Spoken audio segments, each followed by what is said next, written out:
ఉమ్మడి అనంతపురం జిల్లాలో దళిత మహిళలు మైనర్ బాలికల మీద జరుగుతున్న లైంగిక దాడులు అత్యాచారాలు అరికట్టడంలో రాష్ట్ర ప్రభుత్వం పూర్తిగా విఫలమైందని విద్యార్థి ప్రజా సంఘాల ఐక్యవేదిక నాయకులు మండిపడ్డారు. ఈ సందర్భంగా విద్యార్థి ప్రజా సంఘాల ఐక్యవేదిక ఆధ్వర్యంలో సంగమేష్ సర్కిల్ నుంచి కలెక్టర్ ఆఫీస్ వరకు ర్యాలీ నిర్వహించారు. అనంతరం కలెక్టర్ కు వినతి పత్రం అందజేశారు. ఈ సందర్భంగా వారు మాట్లాడుతూ నా పేరు సురేష్, ఐఎఫ్టీ జిల్లా ప్రధాన కార్యదర్శి. ఈరోజు అనంతపురం పట్టణంలో కలెక్టర్ ఆఫీస్ వరకు ర్యాలీ నిర్వహించడం జరుగుతుంది. ఎందుకంటే అనంతపురం జిల్లాలో ఏదైతే మొన్న జరిగినటువంటి ఇంటర్మీడియట్ చదువుతున్నటువంటి ఎస్టీ అమ్మాయిని ప్రేమ పేరుతో వంచి అత్యాచారం చేసి హత్య చేయడం జరిగింది. అదేవిధంగా పుట్టపర్తి సాయిబాబా సంబంధించినటువంటి జిల్లాలో ఉన్నటువంటి రామగిరి మండలంలో కూడా ఏదైతే ఏడుగురాలపల్లిలో ఉన్నటువంటి దళిత మైనర్ బాలికను కూడా అక్కడ ఉన్నటువంటి కొంతమంది మానవ మృగాలు ఏదైతే ఆ అమ్మాయిని నగ్నంగా ఫోటోలు తీసేసి బ్లాక్మెయిల్ చేసి దాదాపు కంటే 1.5 సంవత్సరాల కాలం అత్యాచారం చేయడం అనేది చాలా దుర్మార్గం, చాలా విధాయకరమైనటువంటి సంఘటన. దీన్ని మొత్తం రాష్ట్ర వ్యాప్తంగా కూడా అన్ని సంఘాలు కూడా అందరూ కూడా వ్యతిరేకించడం జరుగుతుంది. అయినా కూడా ఇక్కడ ఉన్నటువంటి ఏదైతే కూటమి ప్రభుత్వం ఇప్పటి వరకు స్పందించడం లేదు. ఏదైతే మొన్న కూడా ఏదైతే మహిళా కమిషన్ కూడా రావడం జరిగింది. ఆ మహిళా కమిషన్ వచ్చిన తర్వాత కూడా కనీసం ఉన్నటువంటి ప్రభుత్వ చర్యలు ఏం చేయబడుతుంది, లేకపోతే ఆ కుటుంబానికి ఏ విధమైనటువంటి భరోసా ఇస్తామని చెప్పి కూడా ఏ విధమైనటువంటి ప్రకటించుకోకుండా వెళ్ళడం జరిగింది. ఆమె కనీసమైనటువంటి మినిమం అవగాహన లేని వాళ్ళని మహిళా కమిషన్ కూడా ఏర్పాటు చేయడం జరిగింది. ఇది అత్యంత శోచనీయం. ఎందుకంటే కనీసం జ్యుడిషియల్ మీద అవగాహన ఉండాలి. అటువంటి వాళ్ళని ఏదైతే రాయపాటి శైలజ మినిమం ఉన్నటువంటి అవగాహన కూడా, బేసిక్ అవగాహన కూడా లేదు. ఇప్పటి వరకు కూడా కూటమి ప్రభుత్వం కనీసమైనటువంటి స్పందించలేదు. అనేకమైనటువంటి రాష్ట్రంలో ఇప్పటికే మహిళల మీద విద్యార్థుల మీద కూడా అనేకమైనటువంటి అత్యాచారాలు జరుగుతున్న కనీసమైనటువంటి స్పందన లేదు కూటమి ప్రభుత్వం. నిన్న కూడా ఏదైతే చిత్తూరు జిల్లాలో ఒక ఆమె అప్పు బాకి ఉండాలని చెప్పి, భర్త అప్పు బాకి ఉండాలని 80,000 రూపాయలు అప్పు బాకి ఉండాలని చెప్పి ఆమె మీద దౌర్జన్యం చేసి మొత్తం చెట్టు కట్టేసి విపరీతమైనటువంటి దౌర్జన్యం చేసి కొట్టడం జరిగింది. ఇదే కాకుండా రాష్ట్ర వ్యాప్తంగా అనేక ప్రాంతాలలో కూడా మహిళల మీద పిల్లల మీద అత్యాచారాలు జరుగుతున్నాయి. ఏదైతే కర్నూలు జిల్లాలో ఉన్నటువంటి చిన్న పాప మీద కూడా అత్యాచారం ఇప్పటి వరకు కనపడలేని పరిస్థితి అత్యాచారం జరిగిందని చెప్పి అనేకమైనటువంటి మీడియాలో రావింది. ఆ అమ్మాయి గురించి అయితే ఈ పోరు కూడా కనీసమైనటువంటి ఆచూకీ కూడా లేదు. ఏదైతే ముచ్చుమరిలో జరిగినటువంటి ఘటన. ఇదే కాకుండా ఇంకా మిగతా ఉన్నటువంటి ఏదైతే సింగనమలలో ఉన్నటువంటి ఒక చిన్న అమ్మాయికి అనుమానం పేరుతో వాళ్ళ తండ్రి చంపేయడం జరిగింది.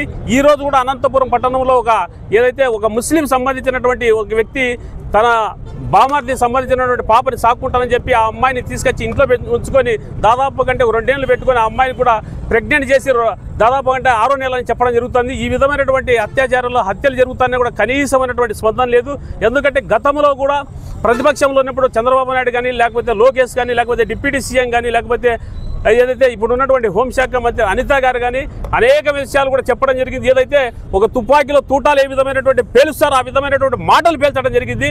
ఎందుకంటే మాటలు పేల్చే వాళ్ళంతా లేకపోతే అభివృద్ధి నిరోధకులు, ఎందుకంటే ఏదైతే మాటలు చెప్తారో లేకపోతే ఇంకో రకమైనటువంటి చెప్తారో అటువంటి వాళ్ళ ఆచరణకు ఏ విధమైనటువంటి కార్యాచరణ రూపొందించడంలో పూర్తిగా ఫెయిల్యూర్ అయినారు.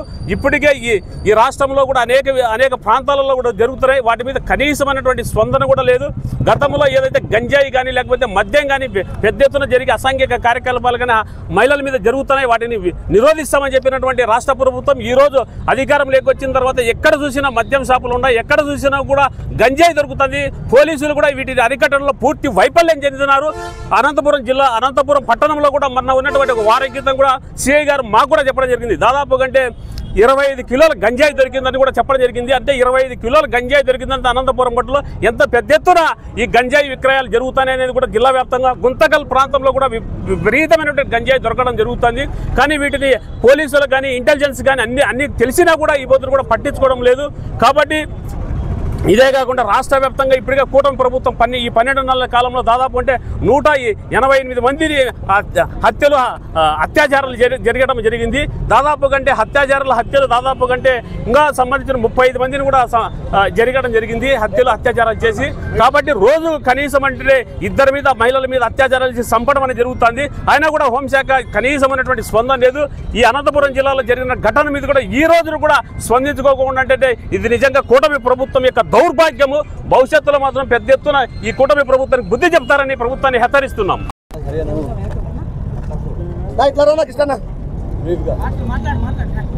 ఉన్నదా ఆంధ్ర రాష్ట్రంలో ఆటవిక పాలన లేకుంటే అరాచక పాలన ఏం జరుగుతుందో అని అర్థం కాని పరిస్థితుల్లో ఈరోజు ఆంధ్ర రాష్ట్ర ప్రజలు ఉంటున్నారు.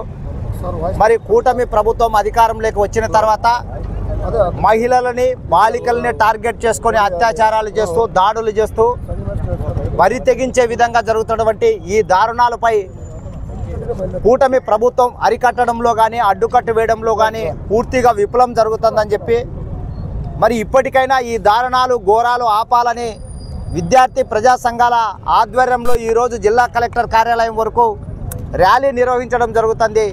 మరి ఈ ర్యాలీ ఉద్దేశం ఏమంటే అనంతపూర్ జిల్లాలో వరుసగా జరుగుతున్నటువంటి సంఘటనలు దృష్టిలో పెట్టుకుంటే మరి రామగిరి మండలంలో జరిగినటువంటి ఒక మైనర్ బాలికపై అత్యాచారం మరియు అనంతపూర్ నగరంలో తన్మయ్య అనే ఒక విద్యార్థిని అత్యంత కిరాతకంగా బండరాయితో మోదీ చంపడం మరియు ముస్లిం మైనార్టీ మైనర్ బాలిక పైన మతం ముసుగులో ఒక పెద్ద మనిషి ఒక కామ పిచాచి అత్యాచారం చేసి గర్భవతిని చేయడం మరి ముఖ్యమంత్రి ప్రాతినిధ్యం వహిస్తున్నటువంటి కుప్పం నియోజకవర్గంలోనే ఒక మహిళను ఏకంగా చెట్టుకు కట్టేసి కాల్ మనీ పేరుతో వేధించడం అనేది కూడా చాలా దుర్మార్గం.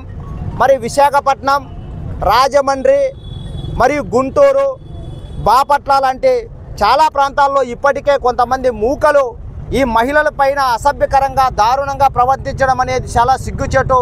మరి ఇన్ని దారుణాలు దౌర్జన్యాలు అత్యాచారాలు జరుగుతుంటే ఒక మహిళా హోం మంత్రిగా ఏం చేస్తున్నారని చెప్పేసి మేము విద్యార్థి ప్రజా సంఘాలుగా మేము ప్రశ్నిస్తున్నాం. మరియు అలాగే ఉప ముఖ్యమంత్రి హోదాలో ఉంటూ ఎన్నికలకు ముందు ఈ రాష్ట్రంలోని ప్రజలకు నేను అండగా ఉంటా, ప్రక్షాళన చేస్తా, ప్రశ్నిస్తా అని చెప్పేసి మాట్లాడేటువంటి పవన్ కళ్యాణ్ గారు ఇంత దారుణాలు జరుగుతున్నా ఎందుకు మౌనంగా ఉంటున్నారని చెప్పేసి ఆయన్ను కూడా అడుగుతున్నాం. మరి ఏళ్ల తరబడి ముఖ్యమంత్రిగా పాలన అందిస్తూ అనుభవజ్ఞుడని చెప్పేసి హైటెక్ ముఖ్యమంత్రి అని చెప్పేసి గొప్పలు చెప్పుకుంటున్నటువంటి చంద్రబాబు నాయుడు సైతం ఈ దారుణాలు దౌర్జన్యాలపైన చూచి చూడనట్లు వ్యవహరించడం చాలా సిగ్గుచేటు. ఇదంతా ఒక కూటమి ప్రభుత్వంలో ఈ దళిత గిరిజన మహిళలకే కాదు అనేక మందికి వివిధ రకాలుగా వేధింపులు ఇబ్బందులకు గురవుతున్నా కూడా చట్టపరంగా చర్యలు తీసుకోవడంలో పూర్తిగా విఫలమవుతున్నారు. కాబట్టి ఇప్పటికైనా వీళ్ళ విధానము వీళ్ళ పాలనలో మార్పు రావాలి. దళిత గిరిజనులకు మహిళలకు విద్యార్థినులకు అందరికీ రక్షణ కల్పించే బాధ్యతగా వీళ్ళు ముందుకు రాని పక్షంలో విద్యార్థి ప్రజా సంఘాల ఆధ్వర్యంలో పెద్ద ఎత్తున ఉద్యమాలు చేస్తాం. వీరికి తగిన విధంగా బుద్ధి చెప్పే పద్ధతుల్లో పోరాటాలు చేస్తామని చెప్పి తెలియజేస్తున్నాం. జై భీమ్.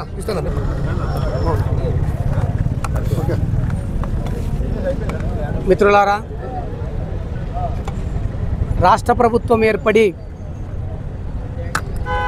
12వ తారీఖు సంవత్సరం దాటిపోయింది. మహిళలపైన రాష్ట్ర వ్యాప్తంగా అగత్యాలు దాడులు ఎక్కువైనాయి.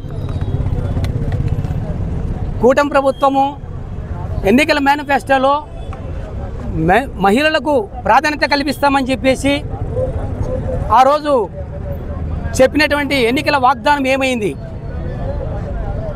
మహిళలు ఇవాళ ఎక్కడ చూసినా కూడా అన్ని విధాలుగా అణిచివేత జరుగుతూ ఉన్నది, అగత్యాలకు గురవుతున్నారు, వారి మీదే దాడులు ఎక్కువైపోతున్నటువంటి పరిస్థితి ఉన్నది.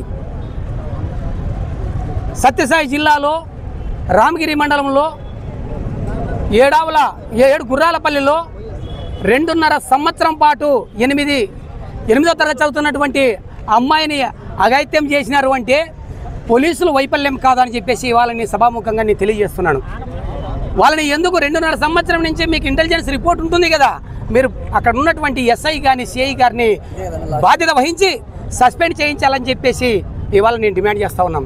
అదేవిధంగా బ్రాహ్మణపల్లి కూడేరు మండలం అమ్మాయి తన్మైన అమ్మాయిని ప్రేమ పేరుతో పెళ్ళైనటువంటి వాడు నీకు అక్కడ తీసుకుపోయి పెళ్లి చేసుకుంటానని చెప్పేసి బండరాయితో మోదీ చంపడం జరిగింది. మరి అదేవిధంగా ఇక్కడ చిత్తూరు జిల్లాలో కుప్పంలో అక్కడ ఉన్నటువంటి నారాయణపురం గ్రామంలో భర్త చేసినటువంటి 80,000 రూపాయలు ఆ అప్పు ఆయన కట్టలేక ఊరిడిసిపోతే కట్టుకున్న భార్యని కట్టమని చెప్పి డిమాండ్ చేస్తూ ఆ అమ్మాయిని అక్కడ చెట్టుకు కట్టేసి మూతి మీద ఉమ్మేయడం జరిగింది, కొట్టడం జరిగింది. అక్కడ ఉన్నటువంటి లైవ్లో వచ్చిన సందర్భంలో అక్కడ ప్రాతినిధ్యం వహిస్తున్నటువంటి చంద్రబాబు నాయుడు గారు ఇమ్మీడియట్గా వాళ్ళ మీద యాక్షన్ తీసుకోమని చెప్పేసి హోంమంత్రి గారు ఇద్దరు తెలియజేయడం జరిగింది. మరి దాని మీద అంత ఇంట్రెస్ట్గా కనిపించి మీ ప్రాంతం అని చెప్పేసి తెలియజేసినారు. రాష్ట్ర వ్యాప్తంగా జరుగుతున్నటువంటి మహిళల దాడులకి ఎవరు బాధ్యత వహించాలి? మరి ఇవాళ 7 గుర్రాలపల్లిలో జరిగినటువంటి దానికి 14 మంది 18 మంది వరకు దానికి బాధ్యతలు ఉంటే రాజకీయ కోణంలో వాళ్ళని కొందరు మాత్రమే అరెస్ట్ చేసి కొందరు సేఫ్ చేస్తున్నారని చెప్పేసి ప్రజలంతా అనుకుంటున్నారు, అక్కడ గ్రామ ప్రజలు అనుకుంటున్నారు. కాబట్టి రాష్ట్ర ప్రభుత్వం దానికి బాధ్యత వహించాలని చెప్పేసి ఇవాళ నేను కోరుకుంటున్నాను. తర్వాత దానిపైన రాబోయే కాలంలో మీరు మహిళలపై జరుగుతున్నటువంటి దాడులకి వ్యతిరేకంగా పెద్ద ఉద్యమాలే చేస్తాము, మీకు హెచ్చరిస్తున్నాము, తెలియజేస్తున్నాము. అవి ఆపేంత వరకు కూడా మహిళల పట్ల నిలబడి బలమైన ఉద్యమాలు చేస్తామని చెప్పేసి తెలియజేస్తున్నాము.